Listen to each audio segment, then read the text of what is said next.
यह क्षेत्र और क्षेत्रज्ञ का तत्व अर्षियों द्वारा बहुत प्रकार से कहा गया है और विविध वेद मंत्रों द्वारा भी विभागपूर्वक कहा गया है तथा भलीभांति निश्चय किए हुए युक्त युक्त ब्रह्मसूत्र के पदों द्वारा भी कहा गया है। 5 महाभूत,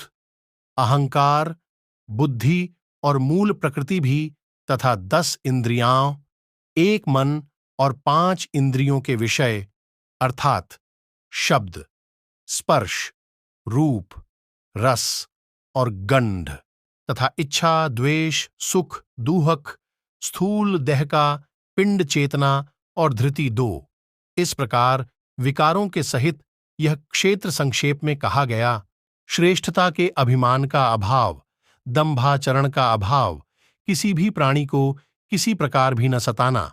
क्षमा भाव, मन वाणी आदि की सरलता, श्रद्धा भक्ति सहित गुरु की सेवा, बाहर भीतर की शुद्धि, अंतःकरण की स्थिरता और मन इंद्रियों सहित शरीर का निग्रह, अभाव और अहंकार का भी अभाव, जन्म, मृत्यु, जरा और रोग आदि में दुख और दोषों का बार बार विचार करना, पुत्र,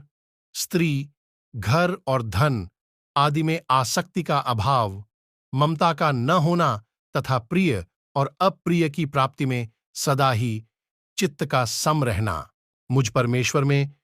अनन्य योग के द्वारा अव्यभिचारिणी भक्ति तथा एकांत और शुद्ध देश में रहने का स्वभाव और विषयासक्त मनुष्यों के समुदाय में प्रेम का न होना, केवल एक सर्वशक्तिमान परमेश्वर को ही अपना स्वामी मानते हुए स्वार्थ और अभिमान का त्याग करके श्रद्धा और भाव के सहित परम प्रेम से भगवान का निरंतर चिंतन करना अव्यभिचारिणी भक्ति है। अध्यात्म ज्ञान में नित्य स्थिति और तत्व ज्ञान के अर्थरूप परमात्मा को ही देखना, यह सब ज्ञान है और जो इससे विपरीत है वह अज्ञान है, ऐसा कहा है। जो जानने योग्य है तथा जिसको जानकर मनुष्य परमानंद को प्राप्त होता है उसको भली भांति कहूंगा। वह अनादि वाला परम ब्रह्म न सत ही कहा जाता है न असत ही। वह सब ओर हाथ पैर वाला, सब ओर नेत्र, सिर और मुख वाला तथा सब ओर कान वाला है, क्योंकि वह संसार में सबको व्याप्त करके स्थित है। वह संपूर्ण इंद्रियों के विषयों को जानने वाला है, परंतु वास्तव में सब इंद्रियों से रहित है तथा आसक्ति रहित होने पर भी सबका धारण पोषण करने वाला और निर्गुण होने पर भी गुणों को भोगने वाला है। वह चराचर सब भूतों के बाहर भीतर परिपूर्ण है और चर अचर भी वही है,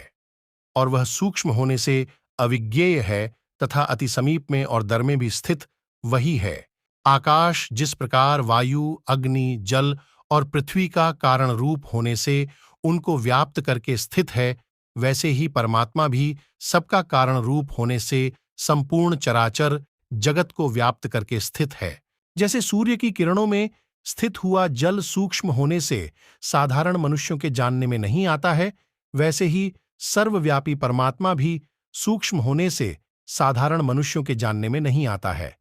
वह परमात्मा सर्वत्र परिपूर्ण और सबका आत्मा होने से अत्यंत समीप है। श्रद्धारहित अज्ञानी पुरुषों के लिए न जानने के कारण बहुत दूर है।